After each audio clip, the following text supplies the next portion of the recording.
Bienvenidos a la segunda temporada del Psique Podcast. En este podcast hablamos sobre psicología, cultura, emociones, mente y salud mental. Bienvenidos.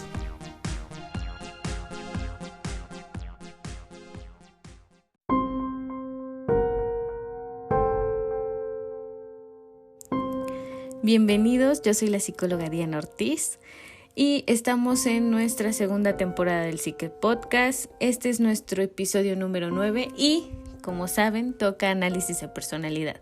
Estaremos hablando de un asesino en serie llamado Pedro Pablo Nakada, el apóstol de la muerte. Comencemos. Nació el 28 de febrero de 1973 en el Agustino, Perú, como Pedro Pablo Macías Ludeña, el apóstol de la muerte, posteriormente apodado por la gente y los medios. Tuvo una niñez complicada. Se dice que su mamá sufría de problemas mentales severos. Se menciona que ella tenía una depresión con la que se mantuvo durante muchísimos años, obviamente sin tratamiento ni demás. También se cuenta que una de sus hermanas fue diagnosticada con esquizofrenia y otra de ellas también padeció una depresión severa, lo cual la llevó al suicidio. Su padre sufría de alcoholismo y los maltrataba cada que se alcoholizaba, lo cual era muy seguido.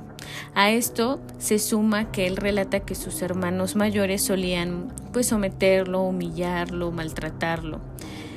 Comenta que a los 5 años sus hermanas y hermanos solían vestirlo de mujer y lo obligaban a salir hacia la calle, lo que generaba que la gente y sobre todo niños y adolescentes se burlaban de él y lo trataran mal al verlo vestido así.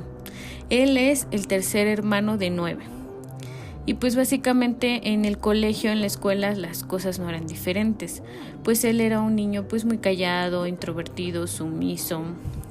Por lo cual obviamente también sufría de mucho acoso escolar y básicamente no tenía ningún amigo, era alguien bastante aislado. Él relató: no tenía amistad con otros niños y me molestaban todo el tiempo. Y básicamente así fue como Pedro Pablo vivió su infancia, entre maltratos tanto en la escuela como en casa.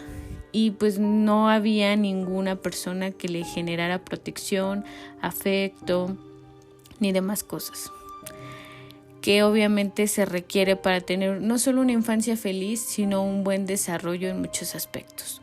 Esas acciones fueron creciendo y hicieron que él empezara a generar un gran resentimiento.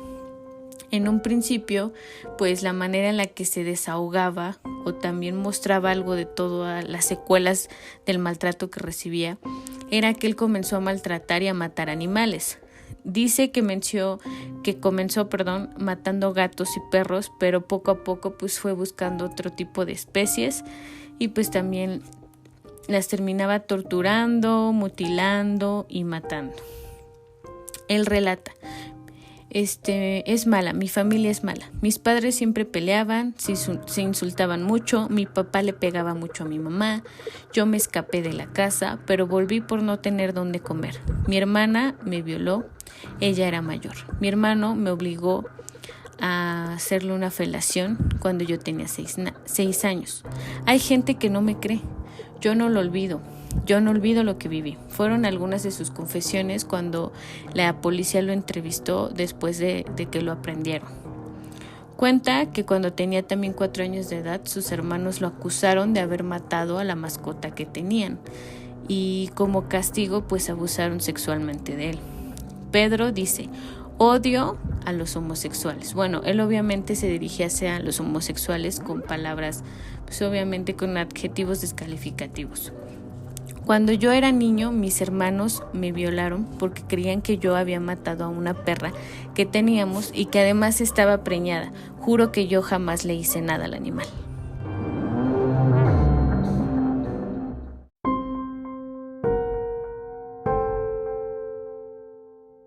Conforme fue creciendo, Pedro menciona que una voz interna que solo él escuchaba lo fue convenciendo de su supuesta misión en la tierra. Entonces, él intentó a partir de ese momento deshacerse de los que él consideraba pecadores y lo iba a lograr ingresando al ejército. aunque por mucho tiempo se creyó que él era licenciado de la Fuerza Aérea del Perú, nada era cierto.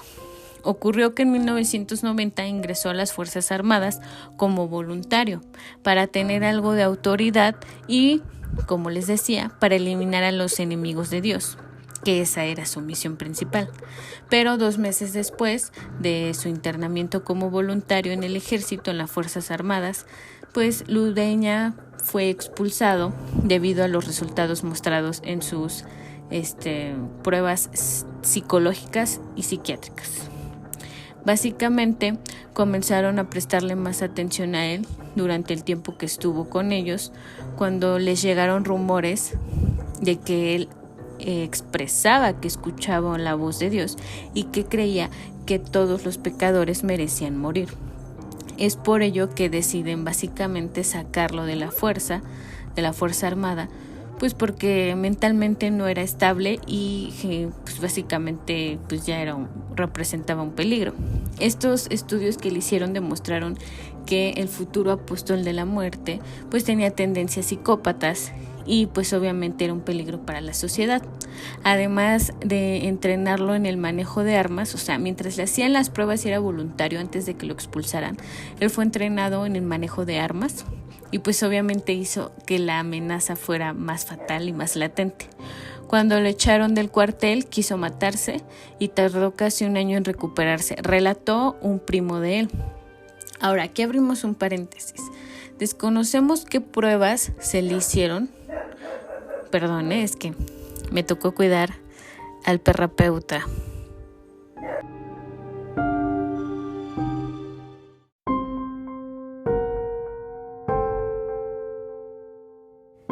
Como les decía, desconocemos qué tipo de pruebas se le realizaron en la Fuerza Armada y también obviamente cuáles fueron los resultados concisos, pero independientemente de eso, aquí digamos, no crítica, pero sí observación, es si tenemos pruebas de que muestra tendencias psicópatas, alguien al que lo hemos entrenado en manejo de armas y que aparte tiene estas ideas que contrastan con la realidad de que él tiene una misión, que escucha la voz de Dios y que básicamente le otorga, o por ello se le otorga como cierta fuerza o cierta superioridad o omnipotencia, se tiene que dar aviso, se le tiene que dar seguimiento, no solo se le expulsa y ya, o sea, ve a saber qué haces de tu vida.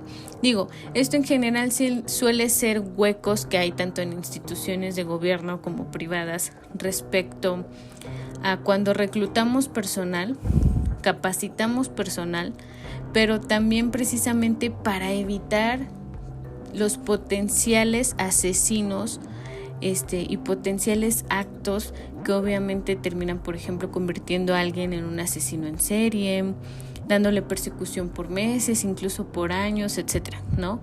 Veámonos un poco en la historia de los asesinos en serie que hay en Estados Unidos. O sea, es una persecución constante porque cuando hay señales a las que les podemos dar seguimiento, pues no lo hacemos. O sea, falta muchísimos protocolos y también pues un rubro que se encargue de esto. Pero bueno, con esto cierro el paréntesis y continuamos. Menciona a su primo que intentó suicidarse pues porque obviamente esto truncaba su misión. Pero pues obviamente hasta ahí nadie cercano a él, él le había expresado literalmente lo que pensaba hacer. Y pese a que nunca llegó a confirmarse, pues se cree que luego de este duro golpe de haber sido expulsado, pues cometió su primer asesinato. Se dice que fue en Mala, al sur de Lima, y fue descubierto mientras robaba sandías, sorprendido por el dueño de las sandías, y decidió matarlo para pues básicamente no ser delatado ni atrapado. Y como les mencionaba, él originalmente nace siendo Pedro Pablo, ¿no? Mesías Ludeña. Pero en 2003 es cuando él empieza con el paso del tiempo a compaginar su nuevo plan, y ahí les va de qué trataba. En 2003 él pagó 800 soles a un ciudadano japonés que vivía en Lima, de apellido Nakada, para que lo adoptara y obviamente lo registrara con su apellido. Él pensaba que así él podía tener mucha posibilidad de obtener sus papeles, su visa y poder mudarse, viajar, ser admitido como ciudadano en Japón. Y pues básicamente obviamente estando ahí, pues él iba a seguir con su misión de matar a los pecadores y limpiar, hacer esta limpieza de la que él hablaba. Pero pues lamentablemente no se le otorgaron los papeles y no pudo ir a Japón, entonces se quedó en Perú. Pues básicamente pues era una salida fácil el ir a este país. Y pues les comento, se frustra este plan y se empieza a agotar su paciencia. Empieza a ver que no tiene salida el hecho de que él pueda llevar a cabo su plan de limpieza. Entonces es cuando con más ímpetu es que se desata esta cuestión de que empieza a matar inocentes, que básicamente les menciono, él los llama pecadores. Según los registros oficiales, él comenzó a matar el 1 de enero del 2005. Se encontraba en una playa cuando se cruzó con Carlos Heriberto Merino, de 26 años, y pues básicamente sin mediar palabra le disparó 2 veces, una en el tórax y otra en el abdomen. Y al ser encarado por las autoridades, pues alegó que fue en defensa propia porque creyó que Dilberto lo quería asaltar. Y pues es así como el apóstol de la muerte le robó básicamente todo su dinero a su víctima, que eso pues en su momento no se vio porque no procedió. A pesar de que asesinó y robó a su víctima, pues él obviamente transgiversó toda la historia y no le pasó nada, o sea, él seguía en total libertad.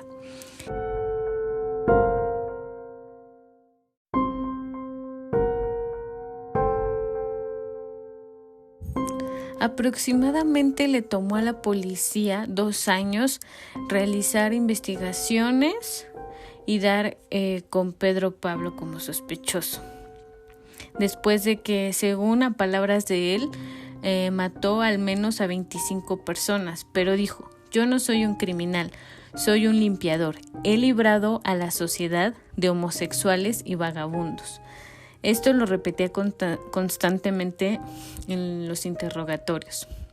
Las víctimas conocidas del apóstol de la muerte, además de Merino Aguilar, fueron identificadas como Teresa Cotrina, Walter Sandoval, Carlos Walter, Gerardo Leonardo Cruz, María Verónica Tolentino, Luis Enrique Morán, Pedro Omar Carrera, Enoch Eliseo Félix, Hugo Vilches, Wilmar Jesús, Nel Cajelón, Nazario Julián, Didier Jesús, Agustín Andrés, Luis Melgarejo Sáenz y Nicolás Tolentino. A todas sus víctimas las asesinó con un arma de 9 milímetros, no con la misma arma, sino básicamente el mismo calibre. Fueron varias armas de diferentes marcas y confesó que a la hora de cometer sus crímenes usaba un silenciador, que él había fabricado gracias a que encontró un tutorial en internet para hacerlo. Y finalmente fue capturado el 28 de diciembre porque fue dejando básicamente poco a poco, tras sus 25 asesinatos, pues rastros, migajas con las que al final pudieron unir las investigaciones, las autoridades y dar con él el 28 de diciembre del 2006, que básicamente fue el mejor momento en el que lo pudieron apresar después de haberlo dejado tanto tiempo cometer sus crímenes, porque él tenía preparado que en la fiesta de fin de año iba a explotar una granada dentro de una discoteca cerca de donde él vivía, con la finalidad de acabar de nuevo, como él mencionaba, con los perdidos y corrompidos del país. El proceso judicial contra él determinó que no sufría de un trastorno disocial y así fue que lo condenaron de primer momento lo condenaron a 35 años de prisión, es decir, sí se le imputaba la responsabilidad de los actos, que él era consciente de los actos que cometía. Pero pues él menciona que la sola idea de pasar el resto de su vida encerrado representaba una tortura y pues que él exigía o reclamaba a las autoridades que le aplicaran la pena de muerte y que le dieran un tiro en la cabeza, tal como él lo hizo con varias de sus víctimas. Pero pues esto no iba a ocurrir. En Perú no hay pena de muerte. Se escuchó básicamente que él tenía sí algunos trastornos mentales y es ahí donde la defensa, digamos, tuvo una salida de escape para librarlo de su, en ese entonces, condena de 35 años de prisión. Él declaró: escucho la voz de mis padres y una voz mala que me dice que me mate y que mate a toda la gente corrupta, como homosexuales, rateros, alcohólicos, etc. Pero ya no puedo cumplir la misión de Dios ya que me capturaron. Ahora sigo escuchando esa voz que me dice que me mate. Eso lo confesó a la prensa después de que lo detuvieron, se lleva la condena y demás. Entonces, el 2009, luego de un intento de suicidio dentro de la prisión y otros exámenes que se decidieron realizarle, exámenes psicológicos y psiquiátricos, se concluyó que él sufría de esquizofrenia paranoide, por lo cual pues se declaraba inimputable, es decir, que no se podía, no era consciente de sus actos y no se les podían imputar. Entonces, pues a partir de eso, pues se revoca la primera sentencia de 35 años de prisión, porque pues obviamente se mencionaba que al ser inimputable, pues él no podría comprender los actos que realizaba, pues que estaban mal. Entonces fue trasladado al pabellón de psiquiatría del penal de Lurigancho, en donde siguió encerrado hasta la actualidad.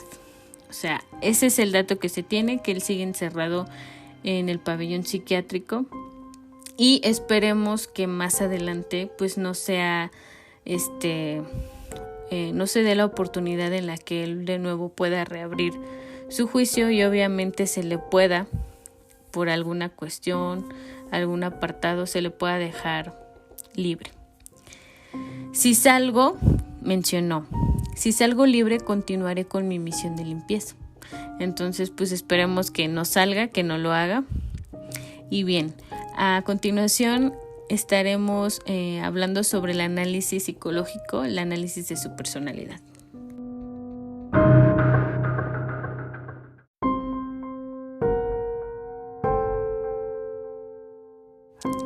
Bueno, yendo al análisis de su personalidad, pues él estructuró pues su actividad en función de eliminar personas. Esto es pues obviamente da reflejo de que era una persona psicótica, porque llegó al punto de creer que él era un salvador o un enviado por Dios. Existe, pues como hemos mencionado constantemente, los factores no solo para delinquir, sino factores para padecer cualquier patología mental, pues son multifactoriales, influyen muchos aspectos, muchas características. En este caso, en el caso de Pedro, pues existió gran vulnerabilidad y gran peso la cuestión genética, sus antecedentes familiares, ya que como mencionamos, una de sus hermanas tuvo esquizofrenia. Su madre y otra hermana más tuvieron depresión al grado en el que su hermana pues decidió suicidarse, quitarse la vida. Entonces aquí hay un factor genético, no es casualidad. O sea, obviamente influyó su entorno violento, de bajos recursos, de dificultades en muchos aspectos. Pero pues aquí la genética en el caso de él pues sí tuvo un papel importante. Como les mencionaba, también influyó el entorno negativo familiar, el que existiera maltrato, violencia, las personas que no se pueden desarrollar de manera sana y con madurez adecuada cuando estos factores son latentes y son constantes, porque pues básicamente, al menos por lo que se sabe de su infancia, de su vida y lo que incluso él relató junto con algunas otras personas que lo llegaron a conocer, pues se sabe que obviamente no tenía buena confrontación con las dificultades, baja tolerancia a la frustración, y pues esto obviamente lo deja dentro de este encuadre o de esta situación en la que es un sujeto que entra en el marco de los asesinos apocalípticos, por llamarlos así. Hay varios reflejos de lo psicótico e incluso de lo esquizofrénico, que como factor resulta que escuchan o ven entidades básicamente que son poderosas. Hablamos de cualquier dios, cualquier tipo de dios ligado a alguna religión, pero también incluso hablamos de estas figuras que representan omnipotencia, pero no desde el lado de la bondad o de salvar a la humanidad, sino también hay un apartado de personas que en su momento se vio, y sobre todo al inicio de cuando se empezaba a catalogar las enfermedades mentales y empezaba a existir psiquiátricos y demás, en donde muchos esquizofrénicos y psicóticos, pues obviamente ante sus alucinaciones tanto auditivas como también visuales, escuchaban o decían ver algo o alguien tan poderoso que les marcaba una visión o que les decía lo que tenían que hacer. Por eso les menciono, hablamos del diablo, hablamos de Dios, hablamos de un demonio, hablamos de una fuerza poderosa, etcétera, ¿no? Entonces de aquí también que en su momento se uniera mucho esto a las cuestiones de estar poseídos, de estar endemoniados, de estar encantados, embrujados, maldecidos, etcétera, ¿no? En la actualidad, pues obviamente pues hay más un rango enorme en el que se pueden catalogar y detectar este tipo de alucinaciones. Y pues básicamente, pues casualmente en el caso de él fue así, ¿no? Él fue un asesino en serie que tenía este factor apocalíptico, omnipotente, de tener una misión importante, poderosa. Y con esto pues obviamente no se justifica lo que él hacía, porque pues dentro de su discurso él decía que limpiaba, ayudaba a la sociedad, nos hacía un favor y etcétera, ¿no? Pero realmente pues sabemos que fue resultado de lo que pasaba a nivel mental. Y pues como menciona la psiquiatría, Pedro pues padecía esquizofrenia, o eso determinó quienes se encargaron en su juicio de realizarle las pruebas, esquizofrenia paranoide. Y pues la característica principal de esta pues consiste en la presencia de claras ideas delirantes o alucinaciones, como les mencionaba, en el contexto de una conversación pues básicamente con la capacidad cognitiva y de efectividad. Entonces, esta es como una de las características principales de la esquizofrenia que él padecía. De ahí que conectemos con lo que veía, con lo que decía, con lo que escuchaba, con su misión, etc. Y de nuevo, este tipo de esquizofrenia pues también tiene un factor genético muy presente, una disposición hereditaria, aunque no sabemos realmente cómo se generaron los diagnósticos de sus familiares.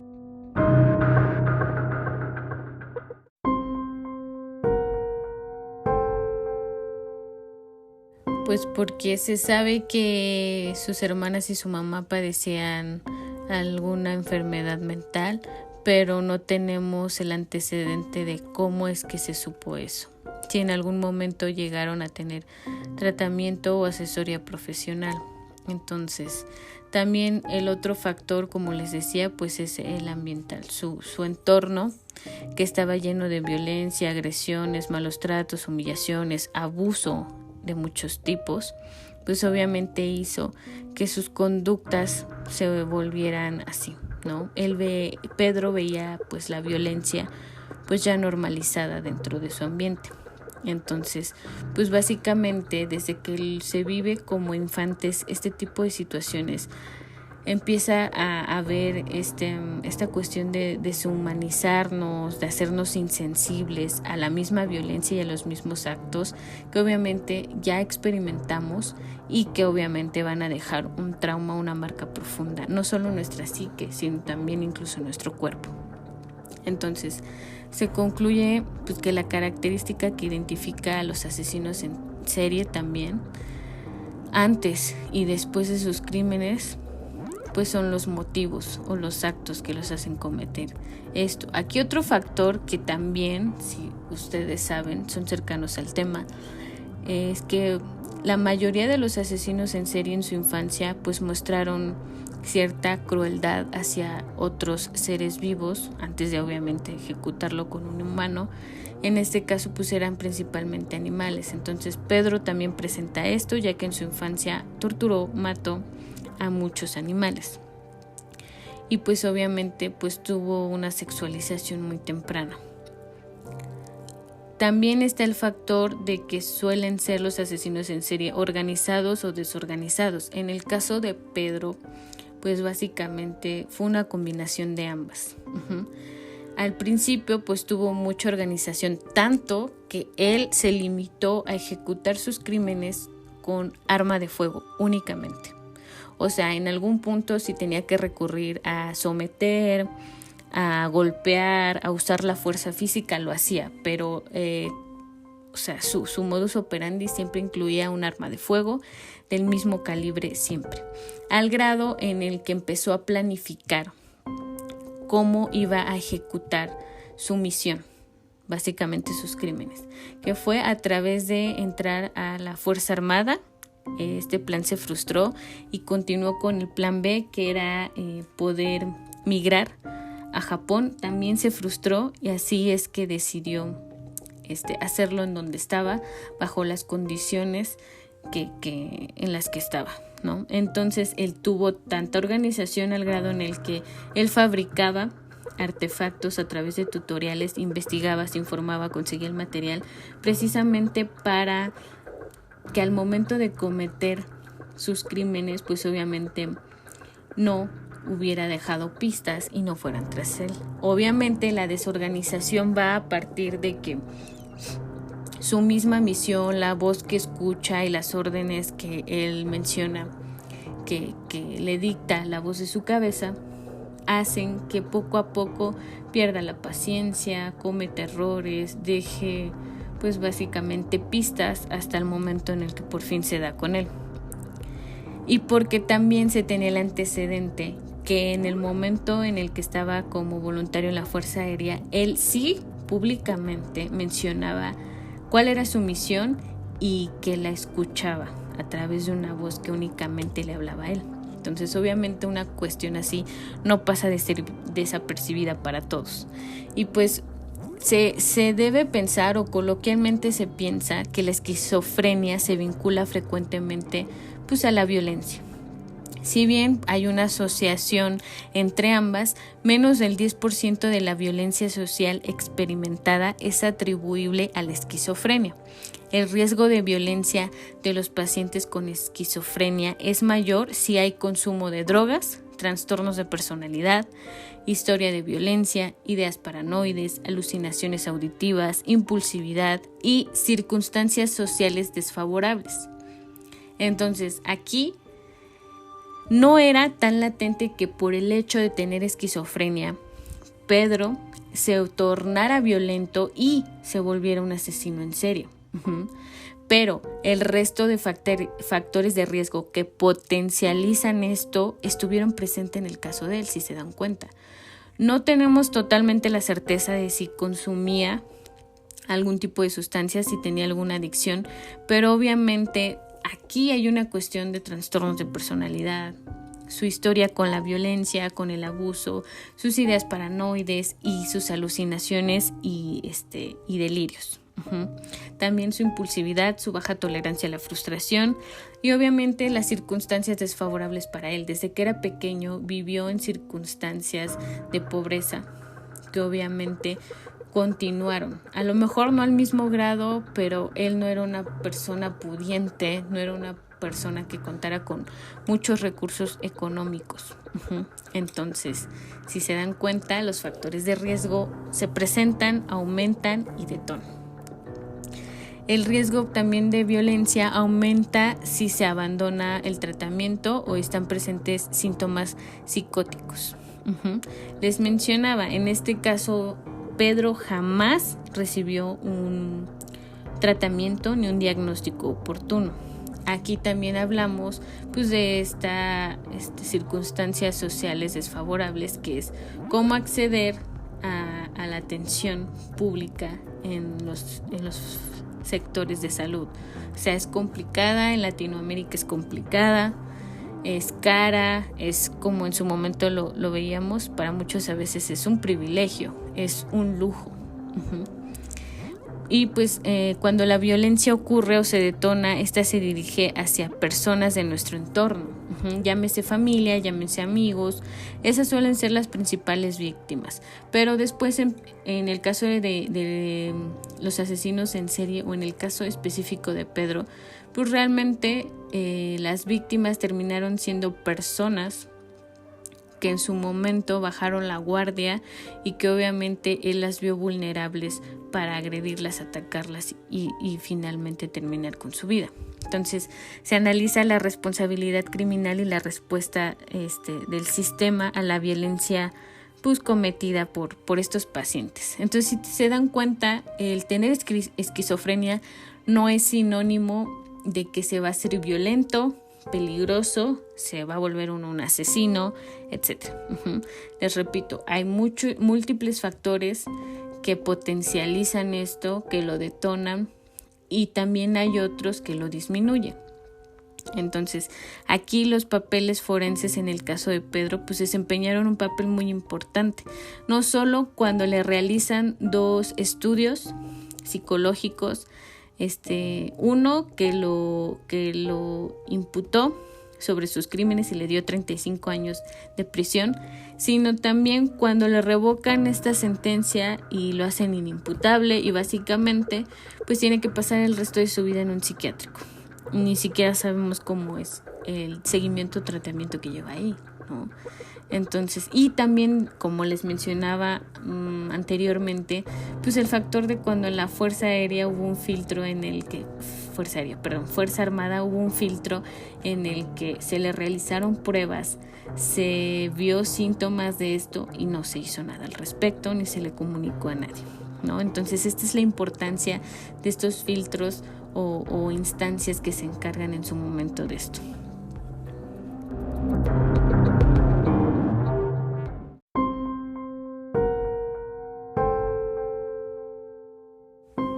Ahora, abramos un paréntesis, con eso damos concluido el análisis de su personalidad, pero hagamos un paréntesis.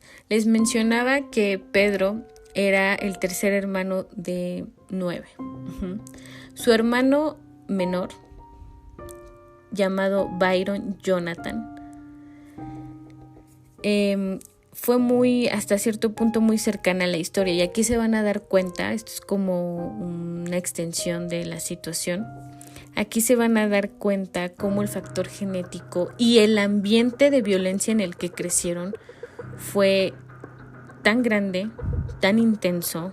Incluso, o sea, estos son los datos y historias que sabemos que ocurrieron, pero qué tanto no sabemos, no podemos imaginarnos, que básicamente también alcanzó a su hermano Byron. Byron tenía 18 años cuando él migró a Japón. Aquí está la historia. Recuerdan que les mencionaba que Pedro le pagó a un ciudadano japonés para que lo registrara, lo adoptara, le diera el apellido y él pudiera migrar a Japón. Bueno, su hermano Byron lo logró, o sea, fue adoptado por la misma persona, pero él sí logró migrar a Japón, sí le dieron los papeles.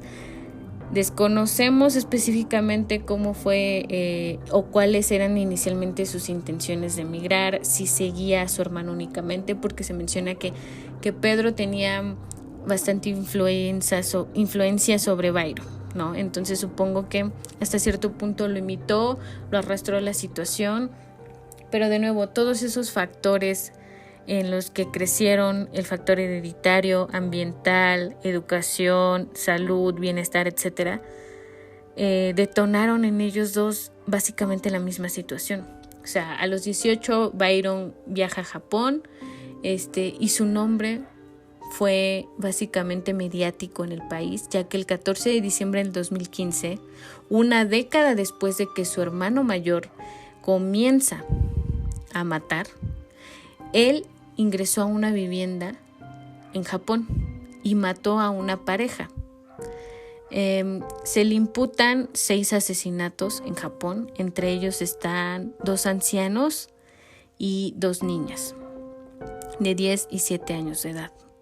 Las apuñaló y se menciona que cuando la policía ingresa a la última casa en la que él cometió su último crimen, él se arroja por el balcón, por la ventana.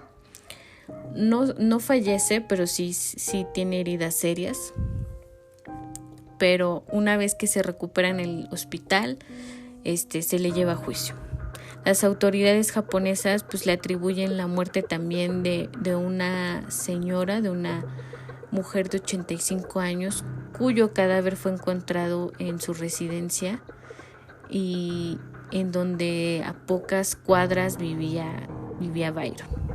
En 2018 recibió la pena de muerte en Japón, porque en Japón pues obviamente su sistema es diferente y ahí sí hay pena de muerte, pero la sentencia fue revocada por el Alto Tribunal de Tokio, luego de que la defensa de Byron presentara un recurso en el que argumentaban que él padecía esquizofrenia y por lo tanto no podía ser responsable jurídicamente de sus actos. De nuevo, era inimputable, ¿no?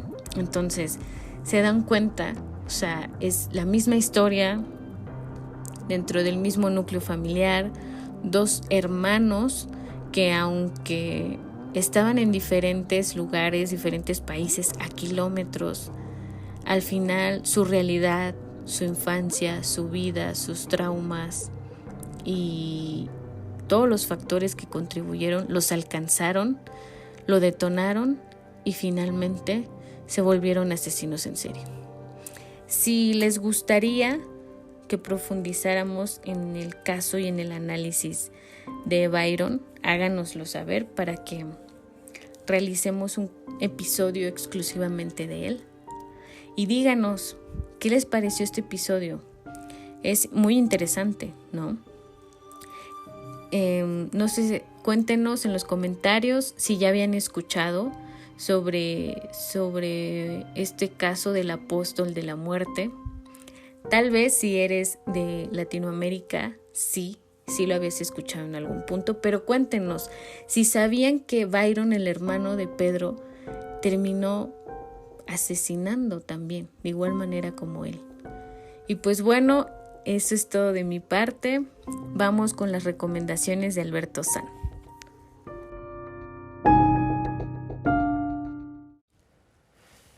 Hola, ¿qué tal a todos? Muchas gracias, Diana.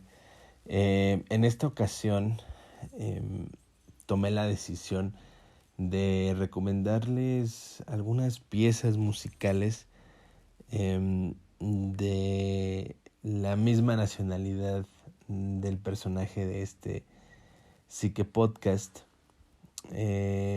y vamos a escuchar unas cuantas recomendaciones de música peruana. 2 de ellas tienen que ver mucho con la desigualdad social, desigualdad de la que a lo mejor fue víctima este personaje desde su niñez y pues por ende a lo mejor su desenlace fue el que acabamos de escuchar. La primera canción es Triciclo Perú de Los Mojarras. Esta canción pasa a ser el grande éxito de Los Mojarras, agrupación de rock nacional, lo que ellos catalogan como rock nacional. Es una pieza poderosa, relata pues el vaivén de mucha gente del Perú que día a día tratan de ganarse la vida y de ser mejores personas a pesar de pues de toda esta desigualdad que se vive en la sociedad y en el ambiente. La segunda, que también por decirlo así tiene un mensaje muy similar al anterior, pero de manera más metafórica, es la canción Hambre del chileno Jepe, que hace colaboración con Wendy Zulka, artista peruana conocida en el internet pues por haber hecho canciones un tanto peculiares, un tanto apegadas a la cultura de las raíces peruanas, música de origen indígena. Entonces, Jepe, siendo un artista de música alternativa, indie rock específicamente, invita a Wendy Zulka a colaborar en esta canción titulada Hambre, y la verdad es que es una pieza al oído disfrutable. Tiene una letra que te puede perder por algún momento en alguna situación positiva, pero en realidad pues el mensaje es cuídate de esas personas que solamente están buscándote por algún interés no tan bueno, no tan positivo. Y la tercera canción es Demolición, de los peruanos, los Saicos, banda de punk rock. Se pueden denominar los padres del punk rock, incluso antes de que en Inglaterra esta corriente tuviera éxito. Los Saicos ya andaban cantando por toda América Latina Demolición, y este placer que les daba demoler estaciones del tren. De alguna manera es una metáfora, es una canción muy divertida que lleva un mensaje oculto en la misma letra.